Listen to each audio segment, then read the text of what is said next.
He paid $47 for land everyone else laughed at. 52 years later, a $42 million pipeline couldn't move an inch because Raymond Calhoun still had the receipt. The call came at 7:14 on a Tuesday morning, and it wasn't a paralegal on the line. It was the lawyer himself. That told Raymond Calhoun everything before the man got through his second sentence. Wallace Pruitt's pipeline project, $42 million, 6 years of permits, 3 states of approvals, was frozen, not delayed. Frozen. A temporary injunction had landed Friday afternoon, filed against 120 acres of creek-bottom scrubland in the eastern corner of Harlan County, Kentucky, land the company had surveyed around, planned over, and never once thought to buy. The lawyer said, "We need to resolve this immediately." Raymond said, "My driveway's clear." He hung up, he poured his coffee. He didn't write anything in the notebook on the counter because he had nothing new to write. He'd known this call was coming for 23 years. Harlan County Courthouse Annex, October 14, 1971. The folding table in the back corner had one short leg. Someone had propped it with a paperback county directory. A percolator sat on a card table near the door, and the coffee in it had been hot sometime before 9. By noon it was black and thick and nobody was touching it. 16 people had come to the tax auction. Most of them were there for 2 timber lots near the state road and a foreclosed feed store on Route 11. The auctioneer had a head cold and the look of a man counting down to supper. Ray Calhoun Sr. stood near the window. He wore his good coat, the gray one with the deep inside pocket, and he held a folded piece of paper that he had not yet shown to anyone. His wife Dolores had asked him that morning where he was going. He'd said, "Courthouse." She'd said, "Anything good?" He'd said, "Maybe." She'd handed him his coffee and not asked again. Parcel 7D came up third from last. 120.4 acres of eastern creek bottom, assessed at $47 for unpaid back taxes. The auctioneer described it the way a man describes something he wants off his list. Steep ground, no road access, creek floods twice a year. From the back of the room, a man in a pressed collar and polished shoes made a sound that was close to a laugh. His name was Dale Pruitt, and he had driven 40 minutes from his family's development firm in Lexington to watch the timber lots go. He had not driven 40 minutes to watch someone pay $47 for a creek ditch. The auctioneer said, "Do I have 47, Ray Sr.?" Raised 2 fingers. Dale Pruitt said, loud enough for the room, "That land won't hold a mailbox." 2 men near the door smiled. One of them shook his head. The auctioneer said, "Sold." Ray Sr. wrote his check slowly and without hurry. He accepted the receipt, folded it in quarters, and placed it in the inside pocket of his good gray coat. He did not look at Dale Pruitt. He did not look at the 2 men near the door. He picked up his hat and walked to his truck. On the drive home along Route 9, he stopped once at the top of the ridge. The creek was running. The valley floor was flat for about half a mile before it rose into the ridge on the far side. You could see the whole corridor from up here if you knew what you were looking at. Ray Sr. knew what he was looking at. He drove the rest of the way home. Dolores had supper on. He sat at the kitchen table and she put a plate in front of him and he unfolded the receipt and smoothed it flat against the table with 2 fingers. She looked at it. She looked at the number. She said, $47. He said, "Yes." She said, "Does it have water on it?" "That's exactly why I bought it." She sat down across from him and didn't ask anything else. And that was one of the things Ray Calhoun Sr. had always appreciated most about Dolores. Later, after the dishes were done and the kitchen was quiet, he opened the green notebook she had given him the previous Christmas and wrote one line inside the front cover. Parcel 7D, October 14, 1971, $47. He closed it. He did not write what he knew about the corridor. He did not write about the 1956 county road survey he had found 9 months earlier in the commissioner meeting minutes at the public library, the proposed extension of County Road 7 that had been voted through and staked and then quietly abandoned without ever being legally dissolved. He did not write about the 60-foot wide path it cut through the exact center of Parcel 7D, northeast to southwest, half a mile of flat creek bottom with no viable alternate routing for 20 miles in either direction. He didn't need to write it down. He had been carrying it since February. Dale Pruitt drove back to Lexington that afternoon with 2 timber lots and a contract folder and a story about the fool who bought the creek ditch for $47. He told it at dinner. His family thought it was funny. Ray Sr. sat at the kitchen table until the light went low. He already knew more than everyone in that room combined. He was going to let them figure that out on their own schedule. Before this gets even better, hit subscribe right now. Because what this quiet man does next is the last thing anyone saw coming. Don't tap away. The reference desk at Harlan County Public Library closed at 5 o'clock. The librarian, Mrs. Patton, would say years later that she remembered Raymond Calhoun Sr. because he was the only person she could think of who asked for the county commissioner, meeting minutes from 1947 through 1959 on more than one occasion. He wasn't a lawyer, he wasn't a surveyor. He was a man who read carefully and came back. He had started in January of 1970, more than a year and a half before the auction. He hadn't been looking for Parcel 7D specifically, because he hadn't known Parcel 7D existed yet. He had been looking for something else, a pattern, a gap between what the county had planned to do and what it had actually done. He found what he was looking for on a Tuesday afternoon in February. The February 1956 Commissioner Minutes, bound in a faded green cover with the year stamped on the spine, described a proposed extension of County Road 7, southeast from the state highway, down through the creek bottom at the base of Piney Ridge, connecting to the mineral lease roads on the county line. The vote had been 3-2 in favor. A surveyor had been hired by March. Stakes were in the ground by April. Then nothing. The August minutes mentioned budget constraints and tabled the road without a resolution. The November minutes didn't mention it at all. By 1957, a new commission was seated and County Road 7 disappeared from the record the way things disappear when nobody writes the ending. The road was never built. The stakes rotted out over the next decade. The survey stayed filed in the county engineer's office, cross-referenced to nothing, checked out by no one. But it was still there. And it described a 60-foot wide corridor through the only flat valley floor in the eastern county, half a mile of ground that any future East County infrastructure project would eventually need to cross. Ray Sr. sat with the bound minutes for a long time. Then he asked Mrs. Patton for the county engineer's index from 1954 through 1960, and she brought it, and he found the survey reference number, and he went to the engineer's office the next morning and asked to see the file. The clerk looked at him like he had asked for something in a different language. But the file was there. It had always been there. He did not take it. He read it twice and wrote 3 numbers in the small pocket notebook he carried. The survey date, the parcel boundaries listed, and the road width of 60 feet. He drove home. He spread his own hand-drawn map on the kitchen table.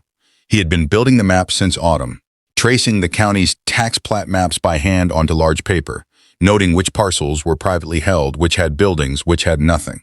Dolores came in from the back porch and set the kettle on without being asked. She stood at the counter and looked at the map and said, "What are you building?" he said. "Nothing yet." She said, "Are we buying something?" He said, "Maybe next year." She poured hot water into 2 cups and set one near his elbow without another word. She had learned a long time ago that when Ray Sr. got quiet over a map, the map was telling him something worth hearing. He drew a line across Parcel 7D with a red pen, northeast to southwest. 60 feet wide, half a mile. He set the pen down. The corridor went through the exact center of the parcel. Not along the edge, not across a corner. Through the middle. Any pipeline, any utility run, any access road coming into the eastern county from the state highway had one viable path. Creek bottom was flat. Everything else was ridge. He looked at the adjacent parcels on his map. Farmhouse on the north lot. Barn and outbuildings on the south lot. Both sitting directly in any alternate line. There was no alternate line. Over the following months, he watched. He drove Route 9 on Saturday mornings and noted the survey flags going up on the timber parcels 2 miles north. He noted the LLC purchases in the county deed records when he stopped in to pay a different tax bill. 4 parcels sold in 18 months. All on the east side of the ridge. All to the same registered agent address in Lexington. He wrote the LLC name in the notebook Dolores had given him. He wrote the acreage of each purchase. He added them up. 280 acres assembled. The LLC was building something. He didn't know what yet, but he knew the shape of what they were building toward, and he knew the shape had a gap in it. The gap was 60 feet wide and ran through the center of a parcel that was going to go on the tax auction block in October. He drove to the auction in his good gray coat. He raised 2 fingers. That evening, back at the kitchen table with the receipt smoothed flat and the red line drawn and the notebook open, he confirmed the last piece. The 1956 road survey had never been vacated by resolution. It had been tabled and forgotten. Tabled was not vacated. Forgotten was not dissolved. The corridor existed on the books as an unexecuted public improvement proposal, which meant any private claim to the land's full use would have to reckon with it. Any private claim except his. Because the corridor ran through his parcel, now he closed the notebook. He looked at the map one more time. Then he put the map in the envelope with the deed receipt and the survey notes and filed it in the cabinet in the back bedroom. The trap wasn't set by the $47. It was set the February morning he sat alone in a library with a bound book of minutes from 1956 and read 3 paragraphs nobody else had cared about in 14 years, $42,000. The man said it from the front porch, with his hands still on the railing, like he expected the number to open the door by itself. He was young. Clean shoes. A clipboard with a pre-printed offer sheet and the name of a Louisville real estate firm across the top. He introduced himself as a buyer's agent and said the number again, slowly, as if Raymond Calhoun Jr. might not have heard it the first time. Ray Jr. had heard it, he said. No, thank you. The agent blinked. He said, Sir, we've looked at the comparable parcels in this area, and this is a strong offer for creek bottom ground with no road access. Ray Jr. said, I appreciate you driving out. The agent left his card in the mailbox. Ray Jr. found it that evening and set it on the kitchen table and looked at it for a moment before dropping it in the bin. He wrote in the green notebook, first offer, agent, Louisville firm, $42,000. Refused, 1998. His mother, Dolores, still sharp at 79, asked him at Sunday dinner if anyone had been by about the eastern parcel. He said, a real estate agent. She said, what did they offer? He said, $42,000. She cut her chicken and said, your father would have laughed, not at the offer, at the idea that a number would be the thing to move him. Ray Jr. kept mowing the strip twice a year, spring and fall. He ran the mower himself because the strip was his and he wanted it clear. He paid the annual tax bill every March, $93 now, up from the original $47, and filed the receipt in the manila envelope in the cabinet every year, on time. The parcel never slept. Neither did he. The second offer came 4 years later, not a young agent with a clipboard, a county official by phone at 8 in the morning. His voice had the specific tone of a man who expected to be taken seriously. He said the county had identified Parcel 7D as a potential infrastructure corridor. He said the county was prepared to offer $68,000 as fair market compensation. He said the county had certain legal tools available if voluntary agreement couldn't be reached, and that he wanted to raise that point as a matter of transparency. Ray Jr. let him finish. Then he said, I understand. I'll need to decline. The official said, Mr. Calhoun. Ray Jr. said, I appreciate the call. He hung up. He sat at the kitchen table and wrote second offer, county, by phone, $68,000 declined. Mentioned condemnation. Did not follow through. He wasn't angry about the condemnation mention. He had expected it. He had also, by that point, spent an afternoon with a Lexington attorney who had read the 1956 survey file and the tabled road resolution and said, plainly, that condemnation would require proving public necessity against a parcel with a pre-existing unresolved public improvement annotation on it. The county would be arguing against its own record. They never filed. His daughter Claire was 12 that year. She came into the kitchen one Saturday morning while he had the hand-drawn map out and asked what the red line was. He said, a road that was never built. She said, why does it matter if it was never built? He said, because someone's going to need it someday. She looked at the map for a moment. Then she went back to her cereal. She was 12, and there were better things to think about on a Saturday morning, and he didn't push it. But she had looked at the map. He noticed that. 3 years passed, and the strip stayed clear, and the taxes got paid, and nobody called. Then, in the autumn of 2005, Wallace Pruitt's lawyer knocked on the door. He was older than the first agent. 3-piece suit, leather briefcase, the kind of shoes that cost what most people pay for a month of groceries. He gave his name as Harlan Burke, counsel for the Meridian Group, and asked if he could come in. Ray Jr. poured coffee. Burke set his briefcase on the kitchen table and opened it with 2 small clicks and laid a 1-page summary in front of Ray Jr. The number at the bottom was $240,000. Burke said, this is a significant premium over any assessed value. We believe it reflects the corridor's utility to our client's long-term planning. Ray Jr., read the page. He turned it over. He turned it back. He said, what is the Meridian Group planning to run through this corridor? Burke paused. He said, infrastructure. The specifics are confidential at this stage, Ray Jr. said. Then I'm not able to help you at this stage, Burke said. Mr. Calhoun, this offer expires in 30 days, Ray Jr. said. Noted. He stood up. He walked Burke to the door. He watched the car go down the driveway. He came back to the kitchen table and poured a fresh cup. Dolores came in from the garden and washed her hands at the sink without turning around and said, how much this time? He said, $240. She dried her hands. She said, still no. It wasn't a question. In a boardroom in Louisville 3 weeks later, Wallace Pruitt stood at the head of a long table and listened to Harlan Burke explain that the Calhoun parcel had not moved. Pruitt had a way of going still when he was frustrated, not cold, just very quiet, and he was very quiet now. He said, what's his basis? Burke said, he didn't give one. Pruitt said, everyone has a number. Burke said nothing. The pipeline project was 17 months from its original target date and already passed 2 budget reviews. The Eastern County Corridor was the only viable route. 3 engineering teams had confirmed it. The The ridge to the north was too steep for the equipment. The adjacent parcels had structures. The creek bottom through Parcel 7D was the only flat ground path that didn't require relocating a building or blasting through bedrock. Every plan led back to the same 60 feet of land. Every offer had come back with the same answer. Ray Jr. paid his 2007 taxes in March, $93. He filed the receipt. He mowed the strip in May and again in September. He was in the kitchen on a Thursday morning in November, coffee in hand, when the phone rang. The number on the screen was a Louisville area code he didn't recognize. He looked at it for a moment. He set his coffee cup on the counter. He picked up the phone. Harlan Burke's voice was flatter than it had been at the kitchen table 2 years earlier, he said. Meridian is prepared to offer $850,000 final one-time payment, clean close. Ray Jr. said, I'll call you back. He hung up before Burke finished his next sentence. He sat at the kitchen table and drank his coffee in full. He looked at the window. The strip was visible through the glass, running northeast to southwest through the back of the property, the creek running low this time of year. He had mowed it 6 weeks ago. He picked up the phone and called Claire. She was 31 now. She had finished law school 4 years earlier and was practicing property law in Lexington, working mostly on real estate title disputes and easement litigation. She had her grandfather's habit of reading things slowly, and her father's habit of saying very little when she was thinking. She was quiet for 4 seconds. Then she said, Don't answer them. I'll drive down Saturday. She came in on Saturday morning with a file box, a laptop, and the same coat she'd worn to her grandfather's funeral. She set everything on the kitchen table. Dolores poured water for the kettle before she even asked. Claire opened the manila envelope from the cabinet.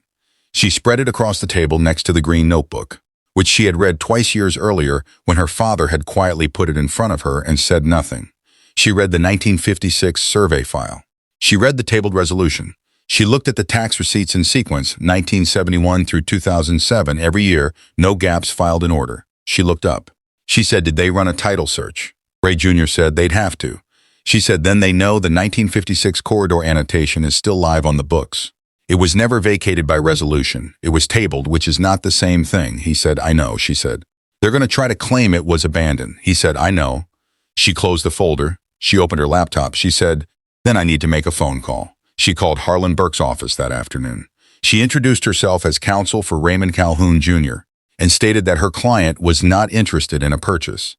She said her client was open to discussing a permanent easement arrangement with annual compensation indexed to inflation, transferable to his heirs, with a recorded restriction on any subsurface use beyond the agreed corridor. Burke said they'd need to review that kind of arrangement. Claire said, Take your time. They did not take their time. 4 days later, Meridian filed a claim of easement by abandonment in Harlan County Circuit Court, arguing that the 1956 corridor had been vacated through long non-use and that the county's failure to build the road constituted effective dissolution of any public improvement claim. The hearing was set for a Wednesday morning in March. Ray Jr. drove to the courthouse in his truck and sat in the third row. Dolores had offered to come. He had told her to stay home, and she had put the kettle on instead, which was its own kind of presence. Claire sat at the plaintiff's table with 3 documents in front of her. No stack of exhibits, no binders, 3 pieces of paper. Meridian's attorneys had 2 expert witnesses, a 2003 engineering survey, and a 38-page brief. The judge was 62 years old and had been on the bench for 16 years and had the look of a person who had seen every version of this argument. Meridian's lead attorney argued for 22 minutes. He used the word abandoned 11 times. Claire stood up. She placed the first document in front of the judge, the 1956 commissioner minutes, showing the vote to proceed and the survey order. She placed the second document, the tabled resolution from August of that year, tabled, not rescinded, not dissolved. She placed the third document, the Harlan County tax records for Parcel 7D from 1971 through 2007. 36 consecutive years of the county billing and receiving payment on a parcel the county now claimed had been absorbed into the public domain through abandonment, she said. You cannot abandon land you are actively taxing. The county has collected $93 a year on this parcel for 36 years. That is not abandonment. That is ownership, recorded and receipted the way this county records everything.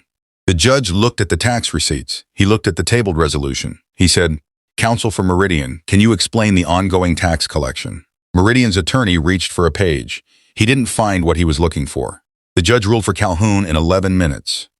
In the hallway, Harlan Burke stood with his briefcase and his phone already in his hand. He was not making a call. He was standing still with the phone in his hand the way a person stands when they are deciding what to say before they say it. He looked at Ray Jr. and said, "What do you want?" Ray Jr. said, "Claire handles the terms. Claire negotiated for 6 days. The terms were these: a permanent recorded easement across the 60-foot corridor of Parcel 7D, granted to Meridian Group and its successors, in exchange for an annual easement payment of $81,000, adjusted each year to the Consumer Price Index, beginning on the date of first pipeline operation and continuing in perpetuity, transferable in full to Raymond Calhoun Jr.'s heirs upon his death." Burke pushed back on the perpetuity clause on the second day. Claire said, "That clause stays." Burke pushed back on the inflation adjustment on the fourth day. Claire said, "That clause stays." On the sixth day, Burke called and said Meridian would accept all terms. Claire called her father. He answered on the second ring. She said they took it. He said, "All right," she said. "All of it, Dad." He said, "Good." He hung up. He walked to the back of the house where Dolores was in the kitchen. He didn't say anything. She looked at him once and turned to the stove and put the kettle on. They signed at the county clerk's office on a Thursday morning in April. 14 pages. Ray Jr. signed on the last line, and the clerk stamped it and filed the copy, and that was that. He walked to his truck alone. He sat in the driver's seat for a moment. He reached behind him and picked up the green notebook from the back seat where it had been for 2 days since Claire had returned it after the hearing. He opened it to the last blank page. He wrote 4 lines. Parcel 7D, October 14, 1971, 47. Annual easement, $81,000. Indexed, perpetual, 36 years of taxes, $93 a year. Total, $383 and $40. They paid $42 million to lay pipe through 60 feet of creek bottom they could have bought for $47. He closed the notebook. He started the truck. 2 weeks later, a 3-paragraph story ran in the Harlan County Courier about the Meridian pipeline easement. It mentioned the Calhoun family and the annual payment terms without a dollar figure. 3 men who had been at the 1971 auction were still alive. One of them read the story over breakfast and didn't say anything for a long time. Some men walk into a room looking for something to take. Raymond Calhoun Sr. walked into that room in 1971 already knowing something nobody else had read. His son kept the receipt. His granddaughter knew what to do with it. Now, one question before you go.